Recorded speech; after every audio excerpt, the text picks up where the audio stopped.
Hello everyone, so welcome back to this channel. तो last class में हमने अपना क्राउन रूल ख़त्म कर लिया था। अभी तक हमने पढ़ लिया है तो एक बार हम जल्दी से उसको रिवाइज़ कर लेते हैं। ठीक है, हम जल्दी से उसको रिवाइज़ कर लेते हैं हमने लास्ट क्लास तक क्या क्या पढ़ लिया है। सो लास्ट क्लास में हमने देख लिया था कि ब्रिटिश हमारे पास जो ब्रिटिश रूल था, ब्रिटिश रूल में हमारे पास दो रूल्स हुआ करते थे। एक हमारे पास जो है आपका कंपनी रूल था। ठीक है, कंपनी रूल। एक दूसरा हमारे पास क्राउन रूल था। ठीक है, उससे पहले हमने जो 2-3 चीज़ें और पढ़ी थी। कौन सा? तो हमारे 1600 में हमारी जो ब्रिटिशर्स थे वो ईस्ट इंडिया कंपनी के फॉर्म में इंडिया में आए थे as a form of traders.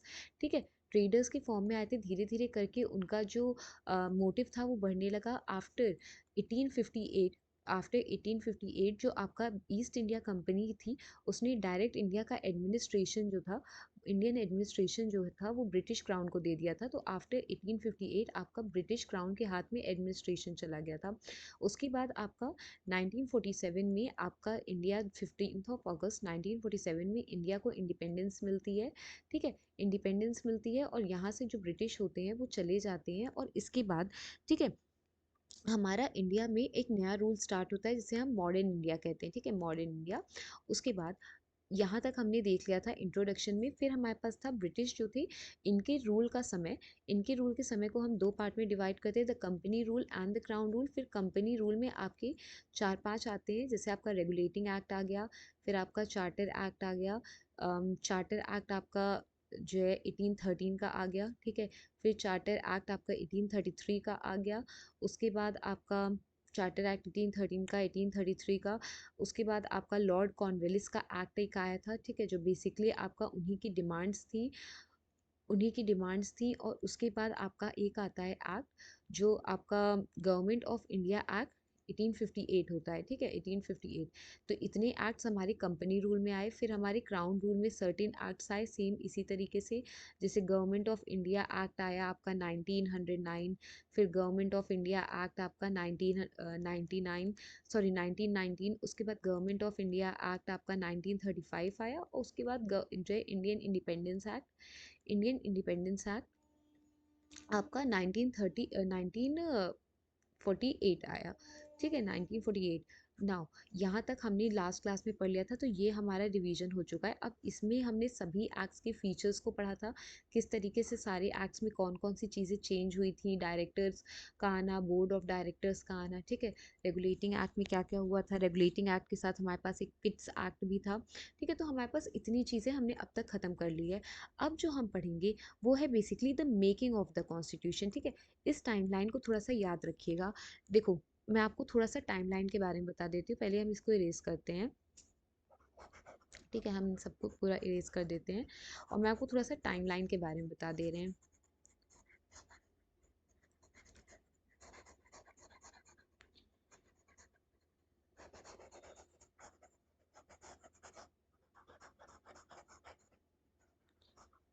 Okay, basically क्या हुआ कि हमारा जो ब्रिटिश थे, ब्रिटिश की टाइमलाइन इंडिया में क्या थी।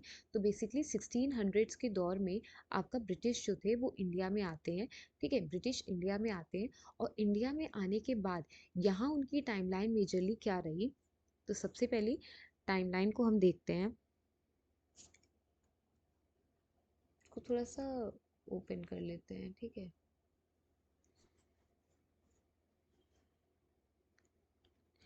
टाइमलाइन देखो, ब्रिटिश हमारा सबसे पहले टाइमलाइन क्या थी। अगर हम चलते रहें, ठीक है, अगर हम ऐसे चले तो 1600 में arrival, arrival of east India company. ठीक है, 1600 में arrival of east India company. उसके बाद 1858 में administration transfer to British crown, British crown. ठीक है, ब्रिटिश क्राउन। उसके बाद हमारा आता है 1947 का दौर। 1947 इंडिया गॉट इंडिपेंडेंस, डिपेंडेंस। अब आता है हमारा ये दौर जो है, मेजरली ये वाला दौर। अब इसके बाद हमारा जितना भी दौर आएगा, ठीक है, ये जितना भी पूरा एरिया आएगा, ये हमारा बेसिकली कॉन्स्टिट्यूशन, कॉन्स्टिट्यूशनल डेवलपमेंट, ठीक है, कॉन्स्टिट्यूशनल डेवलपमेंट। और ये एरिया अब हमारा बेसिकली मॉडर्न इंडिया का हिस्सा है, ठीक है, मॉडर्न इंडिया का हिस्सा है। तो अब जो हम टाइमलाइन पढ़ेंगे वो पढ़ेंगे हम 1947 के बाद की टाइमलाइन, ठीक है। तो आई गेस इतना आपको क्लियर हो गया होगा।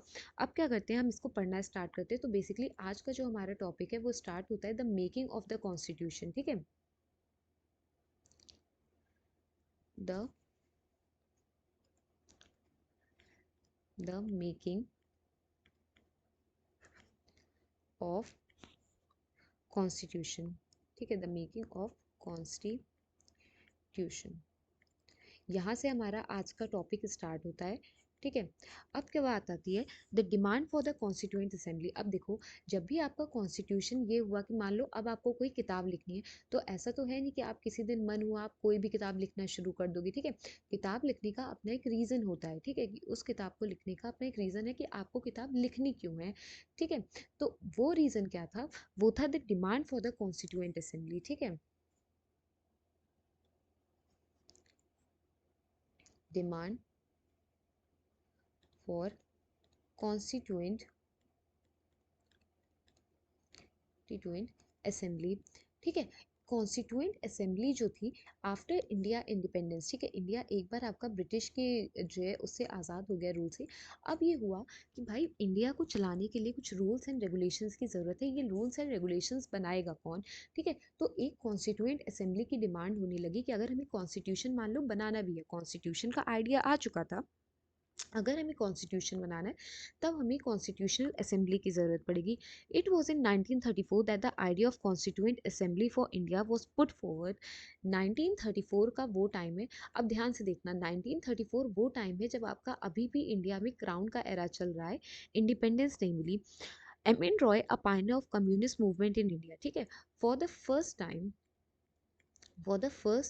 एम एन रॉय जो बेसिकली आपके कम्युनिस्ट मूवमेंट का हिस्सा थे, communist movement, M N Roy आपके कम्युनिस्ट मूवमेंट का हिस्सा थे। इन्होंने पहली बार इस डिमांड को पुट फॉरवर्ड किया, पुट फॉरवर्ड द डिमांड। इन्होंने पहली बार इस डिमांड को फॉरवर्ड किया कि इंडिया में एक कॉन्स्टिट्यूशन का होना ज़रूरी है, ठीक है। Now in 1935 the Indian National Congress for the first time officially demanded a constitution. अब क्या हुआ, इन 1935 for the first time Indian National Congress ने डिमांड किया, किस चीज़ की डिमांड की, डिमांड फॉर कॉन्स्टिट्यूशन, कि अगर इंडिया में आप ब्रिटिश जो आप कह रहे हो कि आप इंडिया की भलाई के लिए काम कर रहे हो, तो इंडिया में एक कॉन्स्टिट्यूशन का होना ज़रूरी है। 1935 में पहली बार इंडियन नेशनल कांग्रेस ने उसकी डिमांड रखी। इन 1938 Jawaharlal Nehru on behalf of INC declare that constitution of free India must be frame without outside interference, ठीक है। 1938 में आपका जे एल नेहरू जो थे, उनकी एक बहुत ही फेमस स्पीच थी, उसमें उन्होंने ये चीज़ कही, the constitution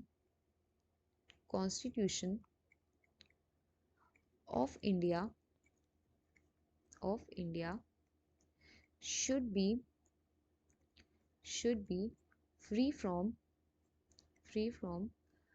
outside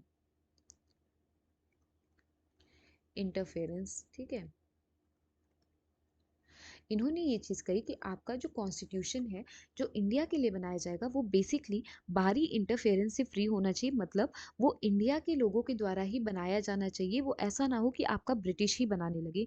the demand was finally accepted by the in principle by the British government in what is known as in August offer. Later on ये जो डिमांड थी, demand was accepted, demand was accepted, demand accept की कब गई, तो basically 1940 में।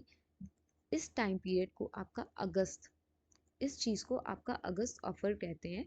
अगस्त offer में आपका 1940 के टाइम पे ये जो डिमांड थी एक सेपरेट कॉन्स्टिट्यूशन की, इसको इसको जो है मान्यता दे दी गई। ब्रिटिश ने कहा ठीक है भैया, अगर आपको एक सेपरेट कॉन्स्टिट्यूशन चाहिए तो बढ़िया है, आराम से आप उस सेपरेट कॉन्स्टिट्यूशन को बनाओ, अपना काम करो, ठीक है। In 1942 sir Stafford Cripps a member of cabinet, ठीक है। बेसिकली फिर समय आता है 1942 का, sir Stafford Cripps, Stafford Cripps sir Stafford Cripps जो थे, along with other members, a member of the cabinet came to India to draft a proposal on British government on the framing. ठीक है, after World War II, after World War II, he came to India for what? Sir Stafford Cripps, a member of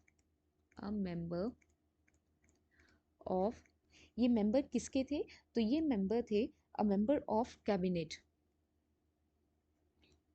came to India. ठीक है, came to India. अब India में आने का कोई तो रीज़न होगा, ऐसे ही तो आए नहीं होंगे। तो ये आए किस लिए थे? For the making of the constitution. Cabinet came to India for what? For making of constitution. ठीक है, ये आपका इंडिया में आए थे क्यों? ताकि इंडिया के लोगों के कॉन्स्टिट्यूशन को बनाने में मदद की जा सके, या इंडिया के लोगों के लिए कॉन्स्टिट्यूशन बनाया जा सके। The Cripps proposal was rejected by Muslim League. अब देखो, इसके बाद आपका एक प्रपोजल आता है जिसे क्रिप्स प्रपोजल कहते हैं। ठीक है, क्रिप्स प्रपोजल इसको रिजेक्ट कर दिया था मुस्लिम लीग ने। आपका सवाल है क्यों मुस्लिम लीग ने रिजेक्ट किया था? Due to the separate state of Pakistan. Muslim League का स्टार्टिंग से एक वो था कि हमको पाकिस्तान एक सेपरेट स्टेट एज चाहिए फॉर इस्लाम्स फॉर मुस्लिम। ठीक है, तो इन्होंने क्रिप्स का जो प्रपोजल आया था इसको रिजेक्ट कर दिया, which wanted India to be divided into two autonomous state. Rejected reason, India to be divided, India to be divided, कि इंडिया को डिवाइड कर दिया जाना चाहिए, इंडिया टू बी डिवाइडेड किस चीज़ में? तो दो ऑटोनॉमस स्टेट में। Finally a cabinet mission was sent to India which it rejected the idea of two constituent assembly. ठीक है, later on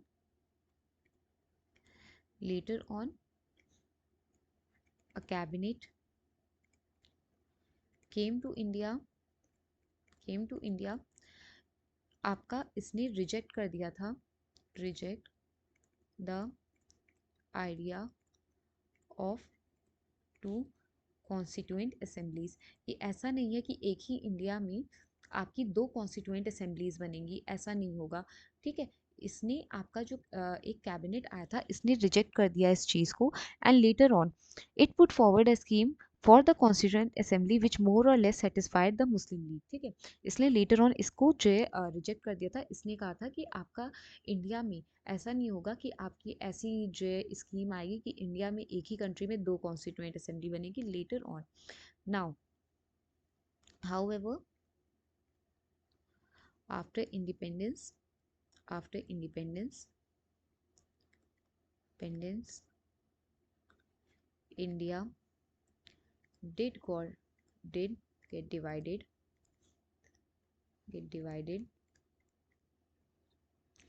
into two separate unions. ठीक है, after that, after independence India आपका ऑलरेडी दो separate unions में divide हो गया था। ठीक है, तो यहाँ तक की कहानी हमको समझ आ गई। कहानी क्या है? बेसिकली 1935 में आपका आईएनसी, पहले आपका 1934 में एम एन रॉय जो थे, जो आपके कम्युनिस्ट मूवमेंट से जुड़े हुए थे, इन्होंने इस डिमांड को रखा कि देखो हमको एक कॉन्स्टिट्यूशन की ज़रूरत है। 1935 में जवाहरलाल नेहरू ने ये चीज़ डिमांड को एक्सेप्ट किया। ठीक है, फिर 1938 में जवाहरलाल नेहरू ने अपनी फेमस स्पीच में कहा कि जो इंडिया का कॉन्स्टिट्यूशन है वो इंडिया के लोगों के द्वारा ही बना होना चाहिए, ऐसा ना हो कि वो ब्रिटिश के द्वारा बना हो। हाउएवर इस डिमांड को 1940 में एक्सेप्ट किया गया, इसी को अगस्त ऑफर किया गया, कहा गया। 1942 में सर स्टैफोर्ड क्रिप्स और उनके साथ कुछ और लोग after world war second India में आए। ये कैबिनेट के मेंबर्स थे। कौन से कैबिनेट के? तो ब्रिटिश कैबिनेट के, ताकि ये कॉन्स्टिट्यूशन को बना सके। क्रिप्स प्रपोजल के तहत आपका जो ब्रिटिश मुस्लिम लीग थी उन्होंने रिजेक्ट कर दिया इस प्रपोजल को। इन्होंने कहा क्यों? क्योंकि मुस्लिम लीग चाहती थी कि इंडिया को डिवाइड किया जाए। Leader on a cabinet came to India, however उसने एक ही देश में दो कॉन्स्टिट्यूएंट असेंबलीज को बनाने से मना कर दिया। उन्होंने कहा एक ही देश में दो कॉन्स्टिट्यूएंट असेंबली नहीं बनेगी। But later on however after independence India did got divided into to separate unions. ठीक है, तो यहाँ तक की चीज़ हमको समझ आ गई। अब बात आती है composition of the constituent assembly. Okay, composition of the constituent assembly.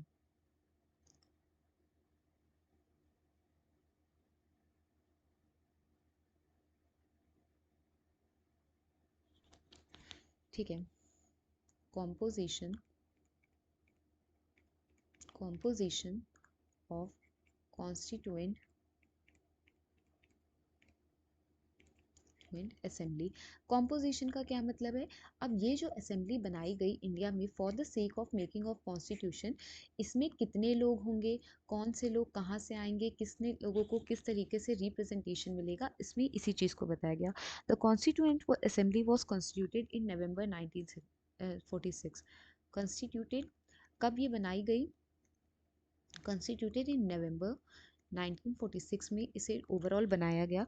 ठीक है, under the scheme formulated bye cabinet mission plan. इसे किसके तहत बनाया गया? अंडर कैबिनेट मिशन प्लान के तहत इंडिया में ये जो कॉन्स्टिट्यूएंट असेंबली थी, इसको बनाने का जो प्लान तैयार किया गया उसे बेसिकली कैबिनेट मिशन प्लान बोला गया। ठीक है, इसमें फीचर्स क्या क्या थे? इसके फीचर्स क्या क्या थे? First thing, the total strength of the constituent assembly was to be 368। पहली चीज, टोटल स्ट्रेंथ जो होगी कॉन्स्टिट्यूएंट असेंबली की, वो आपका 368 होगी। ठीक है, 368 होगी। ऑफ दीज टू, अब देखो इस 368 को डिवाइड किया गया। सबसे पहले 296 जो मेंबर्स थे were to be allotted to British India. 296 seats British India को दी गई। 296 seats were to be allotted to British India. 93 to the princely state. 93 आपकी प्रिंसली स्टेट्स को दी गई।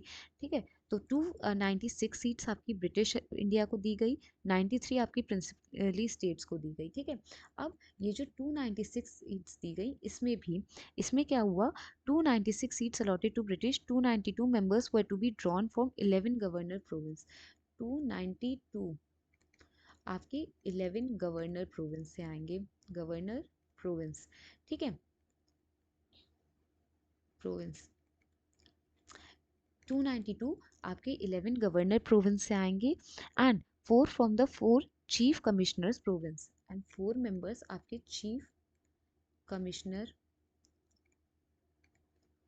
प्रोविंस से आएंगे। ठीक है, अब देखो, अगर आपको ये नहीं समझ आ रहा है कि आपका गवर्नर प्रोविंस या चीफ कमिश्नर प्रोविंस या आपका ब्रिटिश इंडिया या प्रिंसली स्टेट ये क्या है, तो एक बार हम आपको थोड़ा सा ब्रीफ बता देते हैं। देखो, आपका मान लो अगर एक इंडिया है, ठीक है, मान लो आपका जो इंडिया है, मैंने आपको बताया इसमें आपका कुछ पार्ट है, मान लो ये 4 पार्ट्स हैं आपके इंडिया के। ठीक है, इस पार्ट में ये जो पार्ट है ये आपका ब्रिटिश के कंट्रोल में है, ये जो पार्ट है ये आपका प्रिंस के कंट्रोल में है। ठीक है, ये जो पार्ट है ये प्रिंस के कंट्रोल में है। ये जो हिस्सा है इस पे ब्रिटिश प्लस प्रिंस इन दोनों का कंट्रोल है। अब देखो, ब्रिटिश इंडिया ये जो हिस्सा है आपका, ये वाला हिस्सा, ये आपका टोटल ब्रिटिश इंडिया के अंदर आएगा। ठीक है, जिसमें 196 सीट्स अलॉट की गई। ये जो एरिया है जो आपका बेसिकली प्रिंसेस के अंदर में है, ठीक है, जहाँ पे अभी राजशाही चल रही है, ये एरिया आपका प्रिंसली स्टेट्स को दिया गया। इसमें 93 सीट्स हैं। ठीक है, मान लो इसी में हमने 93 सीट्स डिवाइड कर दी। ठीक है, तो ये आपका प्रिंसली स्टेट है। 11 गवर्नर प्रोविंस, अब ये जो ब्रिटिश एंड प्रिंसली स्टेट है, ये वो एरिया है जहाँ पे आपके गवर्नर्स जो है को रखा गया है ब्रिटिश के द्वारा। ठीक है, अब ये जो है ये 292 वो है जिनमें आपके गवर्नर रखे गए हैं। तो एक तरीके से ये ब्रिटिश इंडिया का ही हिस्सा है। ठीक है, ब्रिटिश इंडिया का ही हिस्सा है एंड 4 चीफ कमिश्नर प्रोविंस। ठीक है, तो अगर आपको ये चीज़ समझ आ गई कि इन सीट्स का डिवीजन हुआ कैसे। दूसरी, each province and princely state. दूसरी चीज़ क्या है? Each province and princely state were to be allotted seats in proportion of their respective population. Each province and princely state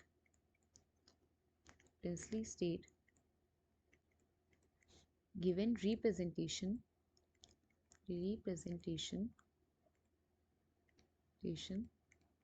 according to their population। ठीक है, जितने भी आपका प्रोविंसेस थे और प्रिंसली स्टेट, उनको उनकी जो है पॉपुलेशन के प्रपोर्शन में ही आपका रिप्रेजेंटेशन दिया गया था। ठीक है, रफली 1 seat were to be allotted for a million population. 1 seat for a 1 million population. ठीक है, 1 सीट को 1 मिलियन की पॉपुलेशन पर अलॉट किया गया था। इस तरीके से अलॉटमेंट किया गया था सीट्स का। ठीक है, जितने भी प्रिंसली स्टेट और ब्रिटिश इंडिया की सीट्स थी वो सब उनकी पॉपुलेशन के बेसिस पे अलॉट की गई थी। पॉपुलेशन के बेसिस का क्या मतलब है? मान लो ये आपका ब्रिटिश इंडिया है, ये मान लो आपका ब्रिटिश इंडिया है, ठीक है। इस ब्रिटिश इंडिया में कुछ 10 मिलियन लोग रहते हैं, ठीक है। 10 मिलियन लोग रहते हैं। अगर हम एक सीट को 1 मिलियन पे अलॉट कर रहे हैं तो हम 10 मिलियन लोगों के लिए कम से कम 10 सीट्स जो हैं वो अलॉट करेंगे। तो इस तरीके से आपका सीट्स का एलोटेशन हुआ। Now seats allotted to each British province were to be divided among 3 principal communities, ठीक है। Seats in British province, British province में आपकी जो सीट्स थी उनको तीन जो है कम्युनिटीज में डिवाइड किया गया, डिवाइडेड बिटवीन 3 कम्युनिटीज।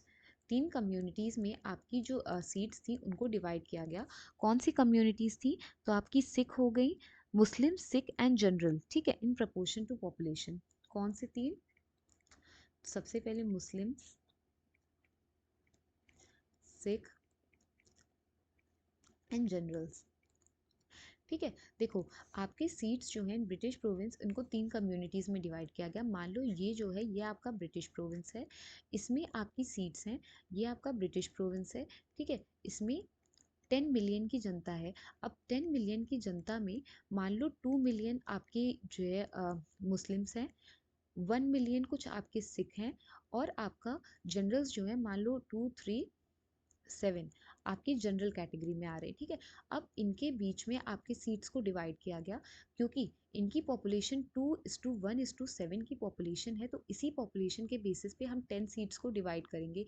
मतलब कि हमारी 2 सीट जो है वो हमारी जो है मुस्लिम्स को जाएगी, 1 सीट हमारी सिख को जाएगी, और आपकी 7 सीट्स जो हैं वो आपकी जनरल कैटेगरी में जाएंगी, ठीक है। तो 2:1:7 के पॉपुलेशन में आप इसको सीट्स का डिवीजन कर दोगे, ठीक है।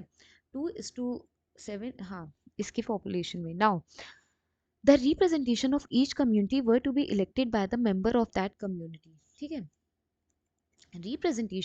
Representative of each community were to be elected, representative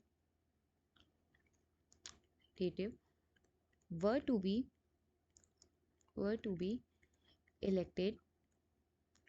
elected by the members of that community, members of that community।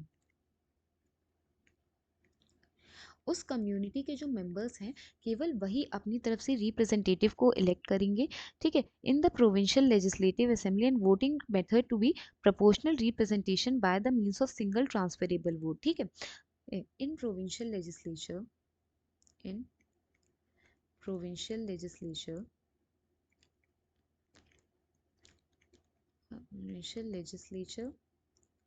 voting should be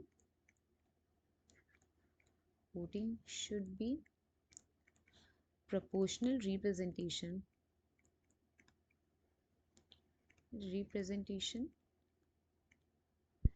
by single transferable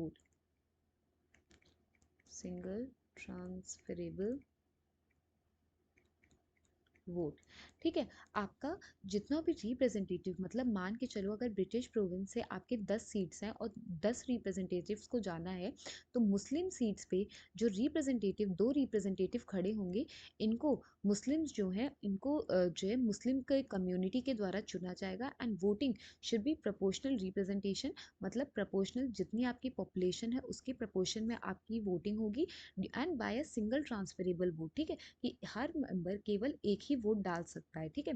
तो इसे कहते हैं proportional representation bye a single transferable vote. Now the representative princely state were to be nominated by the heads of princely state, ठीक है। representatives of princely state were to be allotted by the head of that state, ठीक है। उस state के जो head होंगे, जो राजा होंगे या जो प्रिंस वहाँ पे राज कर रहे होंगे, ठीक है, उन्हीं के द्वारा वहाँ के रिप्रेजेंटेटिव को चुना जाएगा।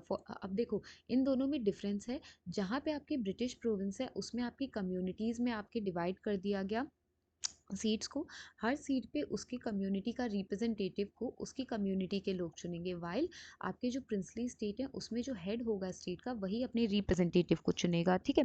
This is thus clear that the constituent assembly were to be partially elected and partially nominated. अब देखो, कॉन्स्टिट्यूएंट असेंबली जो थी वो आपकी पार्शली इलेक्टेड थी and partially nominated. Constituent assembly आपकी टेक्निकली पार्शली इलेक्टेड थी। पार्शली इलेक्टेड क्यों? क्योंकि आपके ब्रिटिश प्रोविंस से आ रहे थे। Partially nominated, partially nominated, partially nominated क्यों? क्योंकि आपका जो प्रिंसली स्टेट्स थे उनके हेड किसी इलेक्शन से अपने रिप्रेजेंटेटिव्स को नहीं भेज रहे थे बल्कि अपने आप से नॉमिनेट करके। Moreover the members were to be indirectly elected by the members of provincial assembly who themselves were elected by limited franchise, ठीक है। तो हमें यहाँ तक क्लियर हो गया कि कॉम्पोजिशन क्या था बेसिकली कॉन्स्टिट्यूएंट असेंबली का, ठीक है। अब बात आती है हमारे पास जो सेकंड चीज़ आती है वो है the election in the constituent assembly for 296 seats allotted to the British India वो held in July and August 1946। आपका जुलाई अगस्त 1946 में टेक्निकली आपका इन इन जुलाई अगस्त 1946 में इलेक्शंस वर कंडक्टेड, इलेक्शंस को कंडक्ट किया गया, इलेक्शंस वर कंडक्टेड कंडक्टेड इलेक्शंस को कंडक्ट किया गया। द आईएनसी वॉन, अब देखो इसका रिजल्ट क्या निकला, इसका रिजल्ट, इसका पूरे इलेक्शन का रिजल्ट क्या निकला। आईएनसी, आईएनसी जो थी इंडियन नेशनल कांग्रेस वॉन 208 सीट्स, ठीक है, वॉन 208 सीट्स आईएनसी को मिली, ठीक है। प्लस मुस्लिम लीग वॉन 73 सीट्स, मुस्लिम लीग जो थी, मुस्लिम लीग इसे 78 सीट्स मिली, ठीक है, 78 सॉरी 73 सीट्स,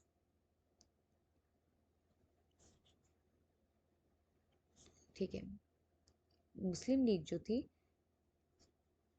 इन्हें 73 सीट्स मिली, ठीक है। उसके बाद and the small group and independent got remaining seats, फिर जो 15 सीट्स आपकी रिमेनिंग थी वो आपके इंडिपेंडेंट ग्रुप्स को मिली, ठीक है। तो इस तरीके से आपका ओवरऑल रिजल्ट निकला था। However 93 seats allotted to the princely were not filled as decided to stay away from the constituent assembly. जो आपकी 29 सीट्स थी, सॉरी थी आपकी 93 सीट्स थी, 93 सीट्स कौन सी? तो प्रिंसली स्टेट की वर नॉट फिल प्रॉपरली, ठीक है। प्रॉपरली क्यों नहीं फिल हो पाई? क्योंकि आपके कई सारे जो प्रिंसली स्टेट्स थे वो आफ्टर इंडिपेंडेंस इंडिया को छोड़ना चाहते थे, हेंस ये जो 93 सीट्स थी ये प्रॉपरली फिल नहीं हो पाई। Although the constituent assembly not directly elected by the people, constituent assembly was not directly elected by people, ठीक है। मैंने आपको ये चीज़ बताई, डायरेक्टली इलेक्टेड बाय पीपल, आपकी जो कॉन्स्टिट्यूएंट असेंबली थी वो लोगों के द्वारा डायरेक्टली ना इलेक्ट करके but are but are the representatives but are the representatives representatives of provincial legislature, provincial legislature elected by adult franchise, ठीक है। आपकी जो लोग थे, ठीक है, आपके जो लोग थे उनको बेसिकली प्रोविंशियल लेजिस्लेचर के थ्रू ही इलेक्ट किया गया था। हाउएवर आपके जो प्रोविंशियल लेजिस्लेचर के लोग थे, ठीक है, उनको भी लोगों के द्वारा डायरेक्टली इलेक्ट किया गया था। तो एक तरीके से हम कह सकते हैं कि ये जो ओवरऑल कॉन्स्टिट्यूएंट असेंबली का इलेक्शन हुआ था वो इनडायरेक्ट इलेक्शन हुआ था, ठीक है। The assembly include all important personality with the exception of Mahatma Gandhi. इस चीज़ को ध्यान रखना, ये चीज़ बहुत इंपॉर्टेंट है। M K Gandhi, Mahatma Gandhi, not the part of assembly. ये आपका असेंबली का हिस्सा नहीं थे। तो अगर कभी आपको ये चीज़ बोला जाए कि महात्मा गांधी आपके असेंबली का हिस्सा थे, तो that's not true. Mahatma Gandhi आपके असेंबली का हिस्सा नहीं थे। दूसरी चीज़ आती है the working of the constituent assembly. हमने कॉम्पोजिशन देख लिया, अब हमारे पास आता है द वर्किंग। ठीक है, कि आपकी जो कॉन्स्टिट्यूएंट असेंबली है वो एक बार बन तो गई, बनने के बाद अब वो काम किस तरीके से करेगी। ठीक है।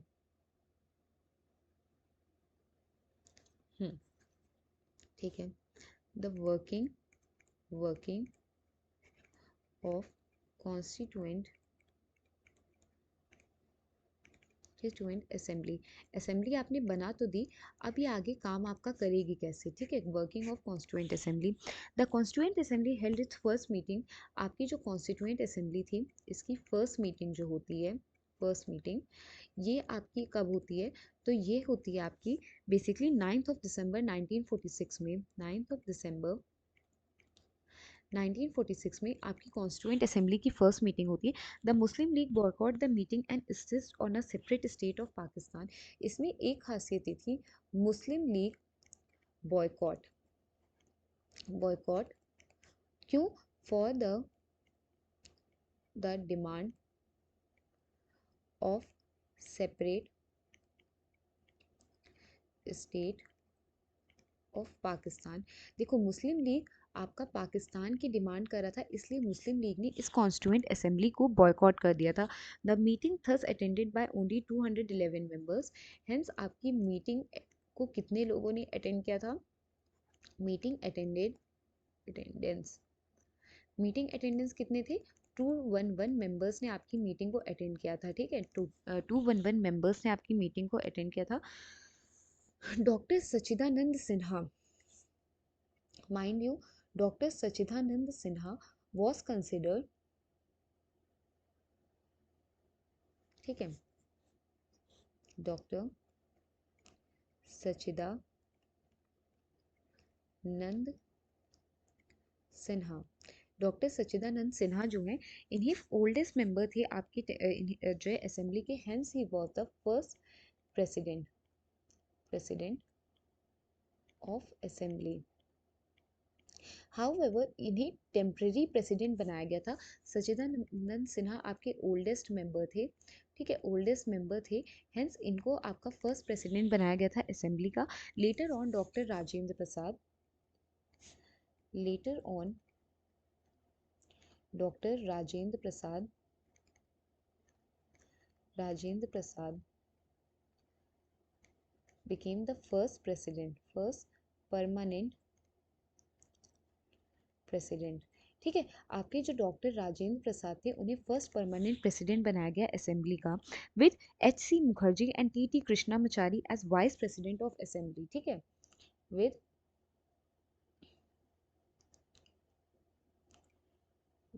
H.C. मुखर्जी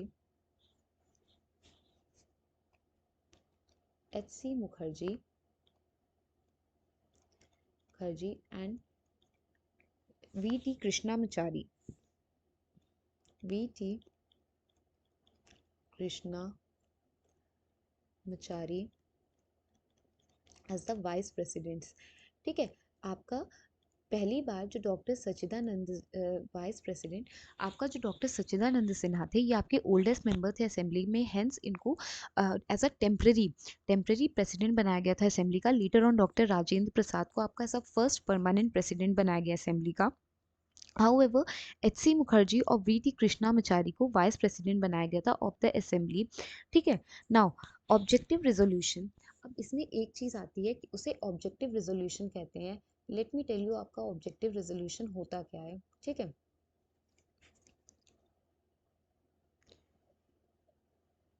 ठीक है, आपका ऑब्जेक्टिव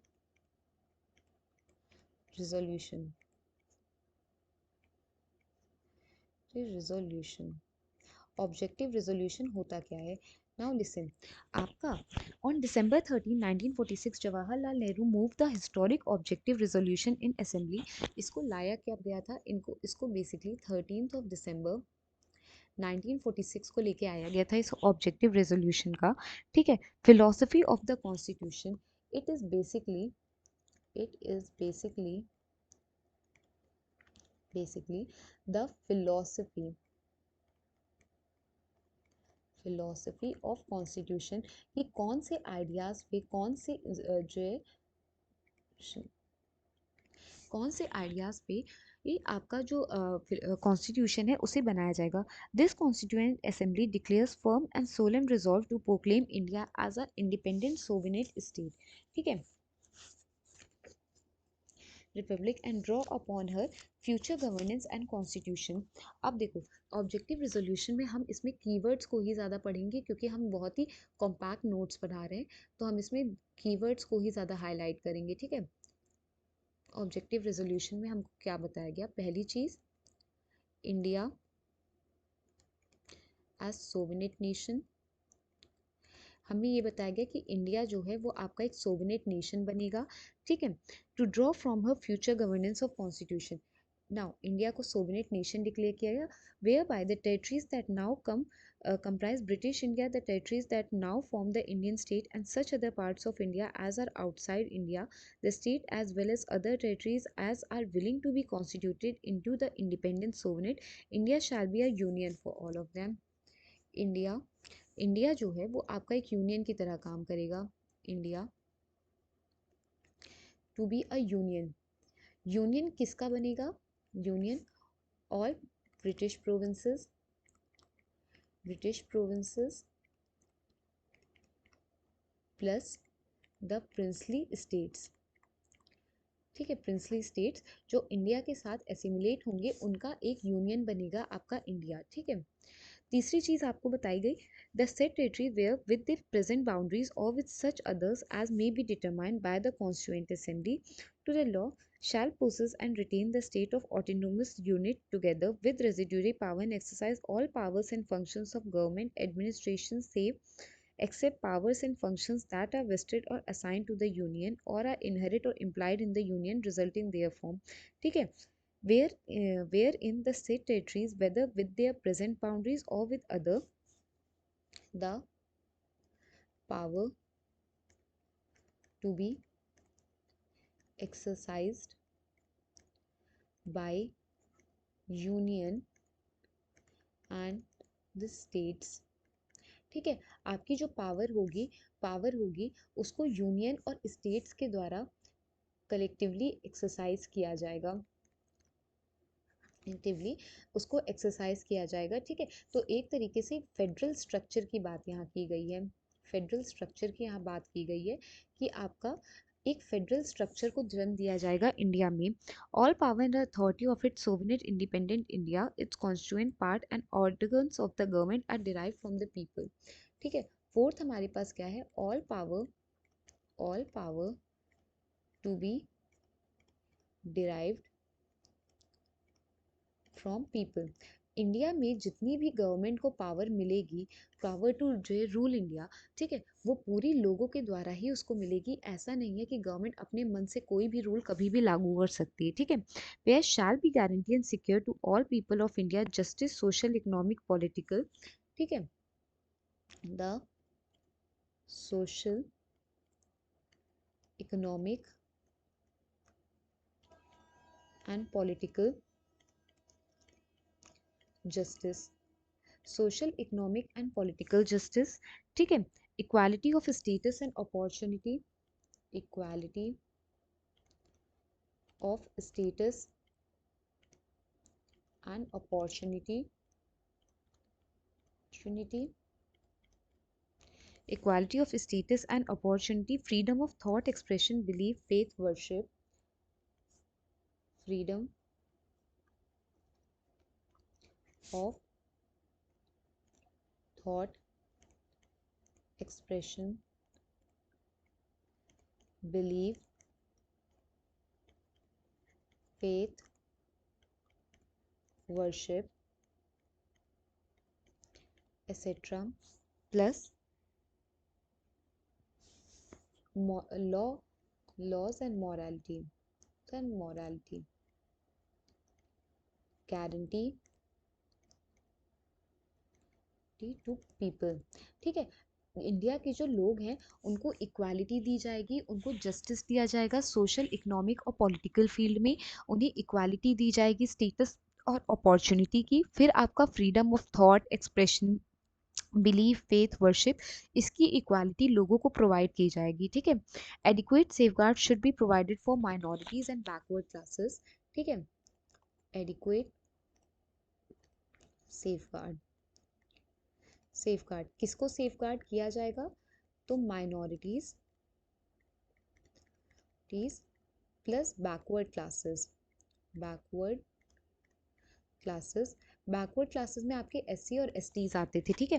बैकवर्ड क्लासेस को आपका सेफगार्ड प्रोवाइड किया जाएगा। Integrity of the territories of the republic and the sovereign right of land, sea and air according to the justice, the ancient land attains its rightful and honoured place in the world, ठीक है।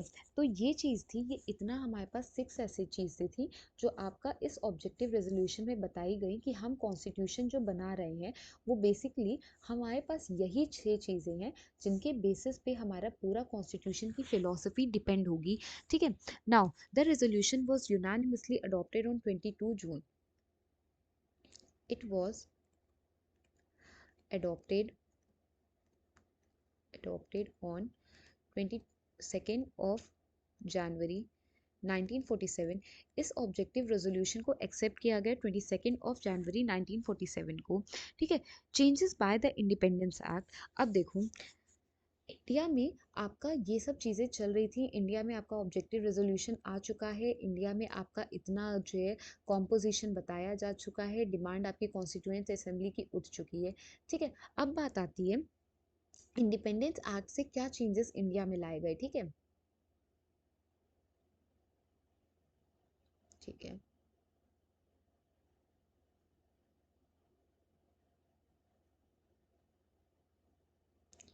पहली चीज आती है now changes by the independence act, changes by independence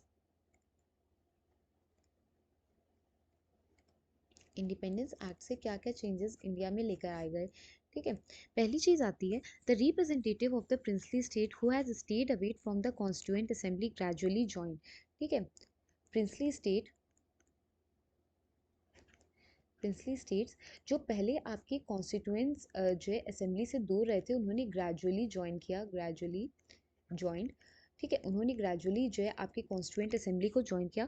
28 April 1947 representative of 6 state were part of the assembly, ठीक है। After the acceptance of Mountbatten plan June 3, 1947 for the partition of the country, the representative of most of the other princely state took the seat in the assembly. After after partition after partition representative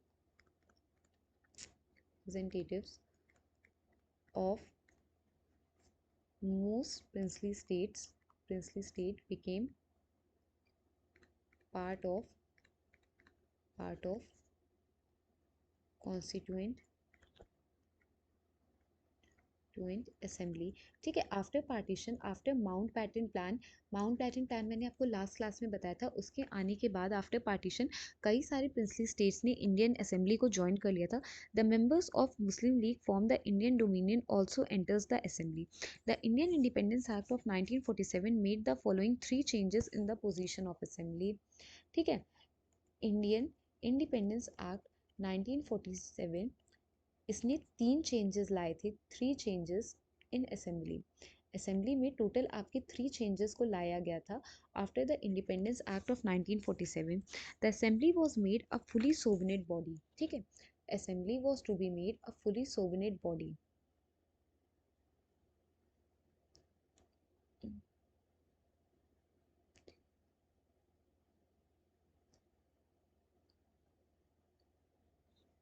ठीक है। पहली चीज क्या है, assembly to be made a fully sovereign body.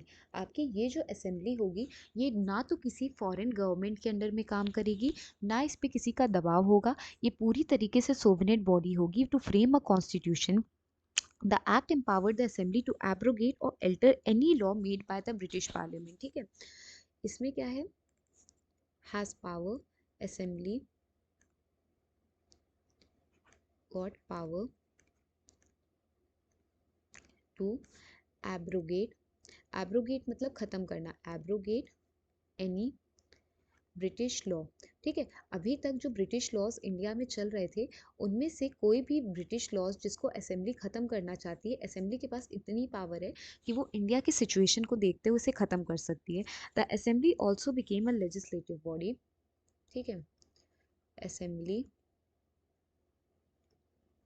Also became became what, so a legislative, assembly आपकी legislative body जो है वो भी बनेगी।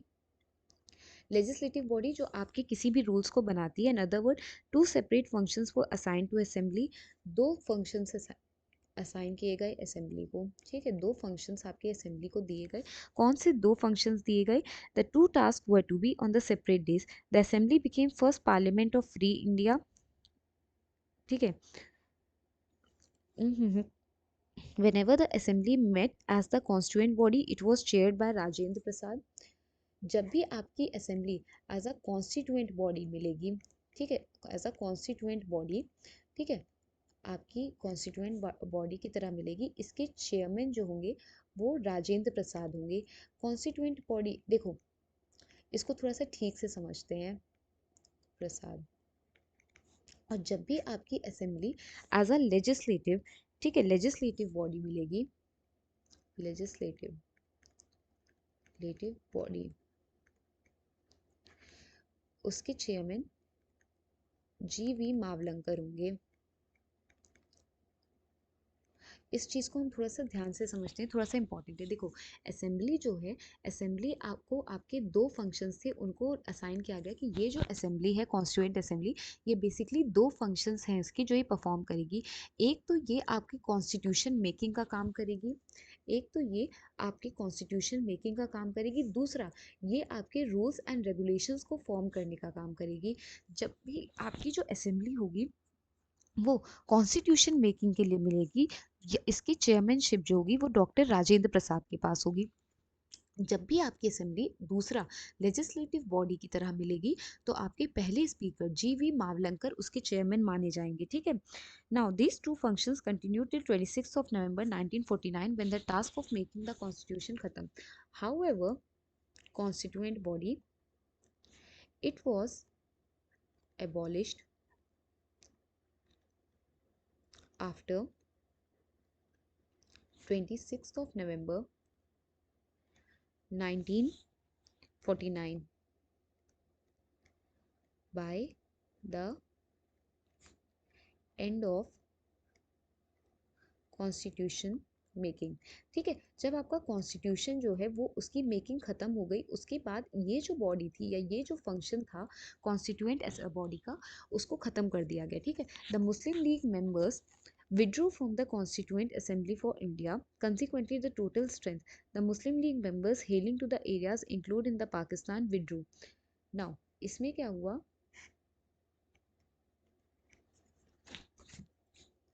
The Muslim League members withdrew, आपके मुस्लिम लीग मेंबर्स जो थे, जो बेसिकली आपके पाकिस्तान में जा चुके थे। ठीक है, अब पहले जो असेंबली का हिस्सा होते थे लेकिन अब वो पाकिस्तान में जा चुके हैं, उनको विड्रू कर दिया गया। अब जो है असेंबली की टोटल स्ट्रेंथ कितनी रह गई? अब टोटल स्ट्रेंथ असेंबली की रह गई थी आपका 299, 299। ठीक है, 299, पहले 389 थी, अब ये 299 हो गई। Fix in 1946 the strength of the Indian princes was to be reduce. Indian princes की जो स्ट्रेंथ थी, इंडियन प्रिंसेस की स्ट्रेंथ टू जो 229 बची, इंडियन स्ट्रेंथ 229 बची। ठीक है, and those of the princely state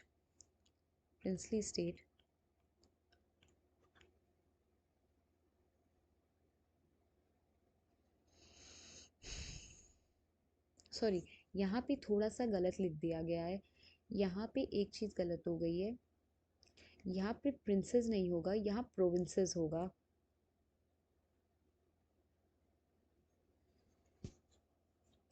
Indian provinces, Indian provinces की स्ट्रेंथ 229 बची है।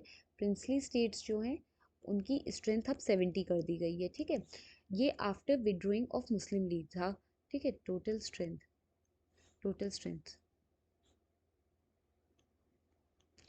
ये आफ्टर विड्रॉइंग था।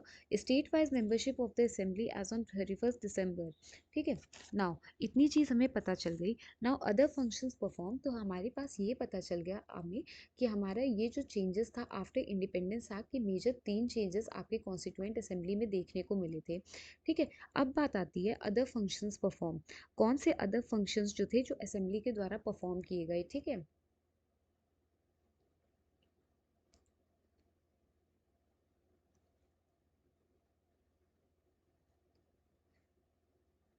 हम्म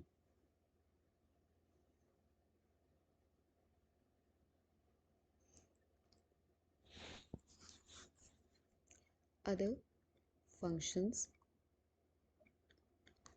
फंक्शंस परफॉर्म्ड, ठीक है। अदर फंक्शंस कौन से थे जो असेंबली के द्वारा परफॉर्म किए गए? तो दीज आर बेसिकली, ये कुछ all like out of the box functions थे जो असेंबली के द्वारा परफॉर्म किए गए। पहली, it ratified India's membership of Commonwealth. Ratification ratification of Indian membership in Commonwealth. अब देखो, थोड़ा सा आपको बता दें कॉमनवेल्थ होती कौन सी चीज़ है। देखो कॉमनवेल्थ क्या होता है, आफ्टर मान लो ये आपके पास 3 स्टेट्स हैं, ये आपके पास 3 स्टेट है, ठीक है। स्टेट 1 हो गया, स्टेट 2 हो गया, स्टेट 3 हो गया। ये आपके पास एक ब्रिटिश स्टेट है, ठीक है, ये आपके पास ब्रिटिश है। अब क्या हुआ, आपकी ब्रिटिश ने स्टेट 1 को अपनी कॉलोनी बना रखा था, स्टेट 2 को कॉलोनी बना रखा था, स्टेट 3 को अपनी कॉलोनी बना रखा था, ठीक है। आगे क्या हुआ कि धीरे धीरे करके ये जो कॉलोनीज थी ये ख़त्म होने लगी, ठीक है। धीरे धीरे करके ये जो कॉलोनीज थी ये ख़त्म होने लगी। अब ये जो 3 स्टेट्स थे, state 1, state 2 and state 3, state 1, state 2 and state 3, ये तीनों ही स्टेट्स आपके इंडिपेंडेंट हो गए, ठीक है, इंडिपेंडेंट हो गए। तो किससे इंडिपेंडेंट हो गए? तो बेसिकली ब्रिटिश से, ठीक है, इंडिपेंडेंट हो गए ब्रिटिश से। अब ब्रिटिश को हुआ कि भाई ऐसा हम लोग जो एरिया बनाया जाए, एक ऐसा एरिया बनाया जाए जिसमें हम हमारी जितनी भी कॉलोनीज़ हैं वो हम साथ में रखें और हम एक दूसरे की मदद करें आफ्टर वर्ल्ड वॉर 2 डेवलप होने के लिए, ठीक है। तो एक आपका ये कॉमनवेल्थ एक टीम बनाई गई, टीम, और you can call it organisation. क्यों बनाई गई? For redevelopment development after world war 2, ठीक है। वर्ल्ड वॉर 2 में के बाद रीडेवलपमेंट के लिए इसे बनाया गया। इसमें आपका स्टेट 1 भी है, स्टेट 2 भी है, स्टेट 3 भी है, प्लस ब्रिटिश आपका खुद है, ठीक है। तो ये आपका टीम ऑफ कॉमनवेल्थ बनाई गई। तो इसका जो आपका फंक्शन था असेंबली का, इसने रैक्टिफिकेशन दिया कि इंडिया जो है वो कॉमनवेल्थ का हिस्सा बनेगा। दूसरा, national flag on 22 July, national flag को, नेशनल फ्लैग एडॉप्शन, एडॉप्शन कब किया गया? On 22 July. लिसन, ये जो पार्ट्स हैं ये आपके कॉम्पिटिटिव एग्जाम के लिए बहुत ज़रूरी हैं। कॉम्पिटिटिव एग्जाम में डायरेक्ट इनसे क्वेश्चंस आ जाते हैं, ठीक है। तीसरी चीज़ है national anthem on 24 January 1950। National anthem जो था उसको अडॉप्ट किया गया 24 जनवरी 1950 को, ठीक है। उसके बाद Rajendra Prasad first president of India, doctor Rajendra Prasad to be first president of India. Rajendra Prasad आपके इंडिया के फर्स्ट प्रेसिडेंट बनेंगे, ऐसा आपका 24 जुलाई 1950 को अडॉप्ट किया गया, सॉरी जनवरी 1950 को अडॉप्ट किया गया, ठीक है। तो आपका ये अदर चीज़ें थी जो आपकी अडॉप्ट की गई आफ्टर जो है कॉन्स्टिट्यूएंट के मेजर, मैंने आपको इंडिपेंडेंस एक्ट बताया था उसके बाद, ठीक है। अब बात आती है कुछ अदर मेजर पॉइंट्स की, कुछ और थोड़े बहुत इंपॉर्टेंट पॉइंट्स हैं हमारे पास, ठीक है। हम एक बार उसको कवर अप कर लेते हैं। In all the constituent assembly held 11 sessions, ठीक है। ये आपके अदर फैक्ट्स हैं, इनको याद रखिएगा। टोटल सेशंस कितने हुए थे? टोटल सेशंस आपके 11 हुए थे, 11 सेशंस हुए थे आपके, ठीक है, इस असेंबली में। उसके बाद आपका 2 years 11 month and 18 days making time कितना था? Making time 2 years 11 months and 18 days, ठीक है। ये आपका टोटल कॉन्स्टिट्यूशन का मेकिंग टाइम था। दूसरा, through the constitution of 60 countries, constitution red कितनी कंट्रीज के? तो बेसिकली 60 कंट्रीज के कॉन्स्टिट्यूशंस को हमने पढ़ा था, उसके बाद हमने इसको बनाया था।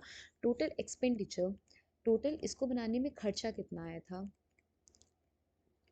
हमारा इस कॉन्स्टिट्यूशन को बनाने में खर्चा कितना आया था? तो बेसिकली हमारा खर्चा आया था, ठीक है, ₹64 लाख, 64 lakhs हमारा खर्चा आया था इसको बनाने के लिए, ठीक है। And the draft constitution was consider for 140 days। Consideration on draft constitution हमारा जो ड्राफ्ट कॉन्स्टिट्यूशन था, इस पे कंसिडरेशन आपकी कितने दिन चली थी?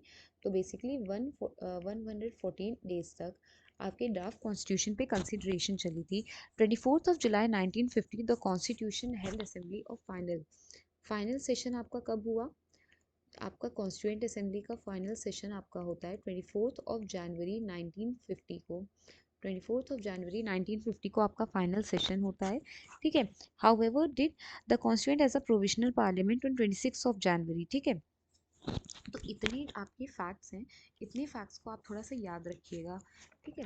फिर बात आती है committees of the constituent assembly. अब आपकी जो कमिटीज़ थी कॉन्स्टिट्यूएंट असेंबली में, उनको किस तरीके से बनाया गया था, उस कमेटी का क्या क्या मेजर काम था, तो इसको हम लोग देख लेते हैं। The committees of constituent assembly,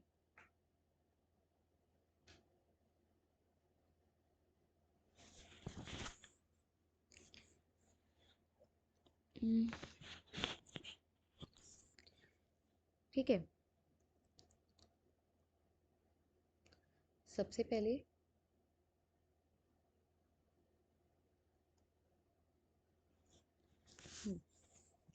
सबसे पहले major committees of constituent assembly. Constituent assembly की मेजर कमिटीज कौन सी थी? तो लिसन, हमारे पास 6 से 7 मेजर कमिटीज है। सबसे पहले union powers committee, union power. अब हम कमेटी को जितनी भी जगह होगी हम सी लिखेंगे, ठीक है, यूनियन पावर कमेटी। दूसरी थी हमारे पास union constitution committee, union constitution constitution committee. फिर तीसरी थी हमारे पास आपकी provincial constitution, provincial constitution constitution committee, ठीक है। उसके बाद हमारे पास कौन सी थी? फिर हमारे पास थी advisory committee, advisory advisory committee, ठीक है। अब एडवाइजरी कमेटी जो थी, इसमें भी आपकी दो तरीके की कमेटी थी, ठीक है। Advisory committee on fundamental right, minorities and tribal affairs, ठीक है। Advisory committee on fundamental rights, minorities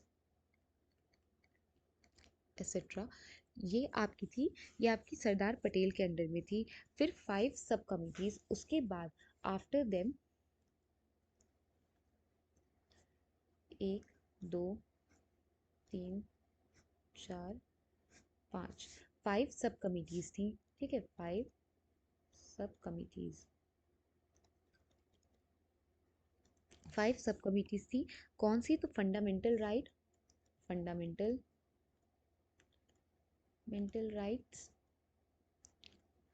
सब कमिटी। उसके बाद आपकी आती है माइनॉरिटीज, माइनॉरिटीज। फिर आती है आपकी north east frontier, north east frontier tribal committee, north east frontier की ट्राइबल कमिटी, ठीक है। उसके बाद excluded and partially excluded area, excluded and partially excluded, partially excluded area.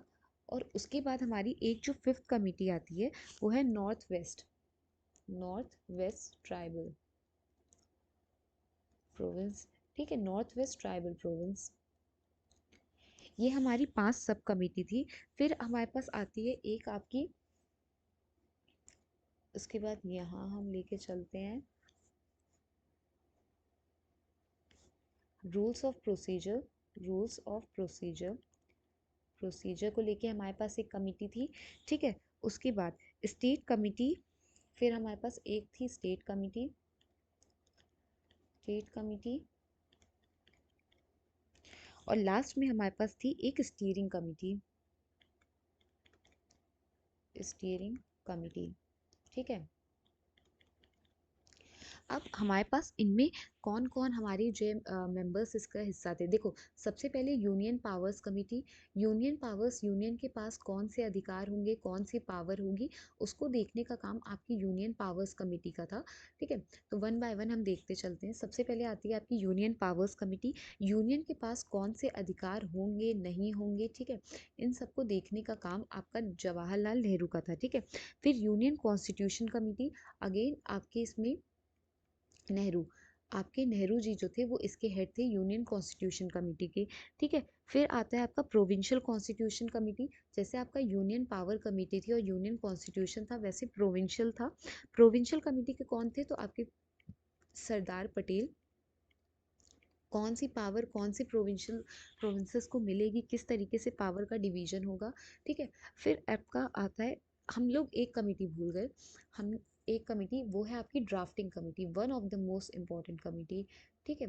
Drafting committee, उसको हम लोग कर लेते हैं, ड्राफ्टिंग, ड्राफ्टिंग कमेटी, ठीक है। ड्राफ्टिंग कमेटी हो गई, ये आपकी मेजरली बी आर अम्बेडकर के उसमें थी, ठीक है। Okay, drafting committee. तो ड्राफ्टिंग कमेटी में हम क्या करते हैं, drafting committee by B R Ambedkar, ये आपका बी आर अम्बेडकर के पास थी, ठीक है। फिर एडवाइजरी कमेटी आपकी सरदार पटेल के पास थी, ठीक है, Sardar Patel. Advisory committee on fundamental rights minority, देखो हर कमेटी का अपना काम था। जैसे यूनियन पावर, कि आपका यूनियन के पास कौन से अधिकार होंगे, ये आपकी, इसको देखने का काम आपका यूनियन पावर्स का था। फिर यूनियन कॉन्स्टिट्यूशन और प्रोविंशियल कॉन्स्टिट्यूशन अलग अलग थी, ठीक है। यूनियन आपका नेहरू जी के पास थी, प्रोविंशियल सरदार पटेल के पास। फिर आपकी ड्राफ्टिंग कमेटी, कॉन्स्टिट्यूशन को किस तरीके से उसका रूपरेखा बनेगी, ड्राफ्ट किया जाएगा, ये आपका बी आर अम्बेडकर का था। फिर आती है आपकी एडवाइजरी कमेटी, ये आपकी सरदार पटेल थी। एडवाइजरी कमेटी कौन किस चीज़ पे, तो फंडामेंटल राइट्स कैसे होंगे, माइनॉरिटी के कौन से अधिकार होंगे, ये आपके सरदार पटेल बताएंगे, ठीक है। फिर आती हैं आपकी सब कमिटीज़, ठीक है। आपकी 5 मेजर सब कमिटीज़ जो हैं वो आती हैं यहाँ, यहाँ पे आपकी 5 मेजर सब कमिटीज़ जो हैं उनको रखा गया है। सबसे पहले फंडामेंटल राइट्स की सब कमिटी, इसके कौन है, जे बी कृपलानी, कृपलानी, ठीक है, जे बी कृपलानी है। फिर माइनॉरिटी सब कमेटी के एच सी मुखर्जी,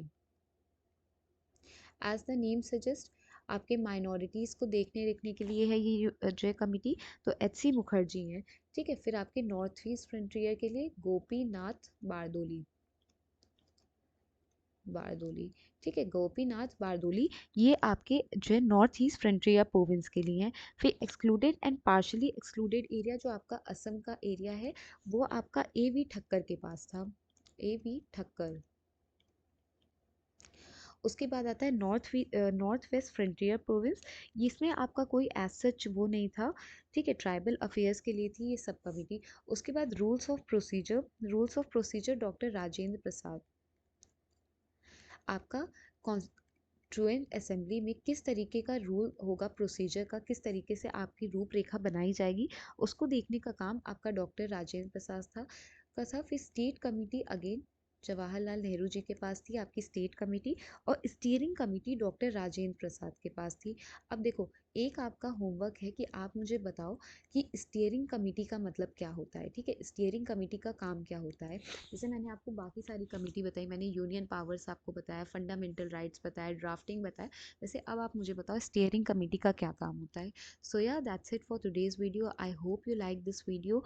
अब नेक्स्ट वीडियो में हम ड्राफ्टिंग कमेटी से स्टार्ट करेंगे और हम उसके बारे में जानेंगे। Okay, so till then keep watching and stay happy. Bye bye.